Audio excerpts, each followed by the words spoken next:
పిల్లలు ఎంతో ఇష్టంగా తినే క్రిస్పీ కార్న్ రెసిపీ ఇంట్లోనే చాలా ఈజీగా చేసుకోవచ్చండి. ఇలా చేశారంటే రెస్టారెంట్ లో తిన్న ఫీల్ వస్తుంది. వీడియోని స్కిప్ చేయకుండా చూసి డెఫినెట్లీ ట్రై చేయండి.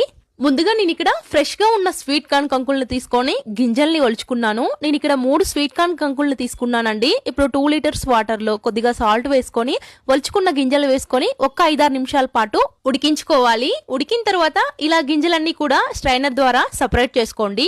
ఇప్పుడు బౌల్లోకి ఉడికించుకున్న స్వీట్ కార్న్ గింజలు, 1/2 కప్పు కార్న్ ఫ్లోర్, 3 స్పూన్స్ వరకు మైదా పిండి, కొద్దిగా సాల్ట్, కొంచెం పసుపు, మీ కారానికి సరిపడా కొద్దిగా కారం కూడా వేసుకోండి. అలానే కొంచెం చాట్ మసాలా వేసుకోండి. మీరు కారానికి బదులు పెప్పర్ పొడి కూడా వేసుకొని ఈ విధంగా లైట్ గా కలుపుకోవాలి.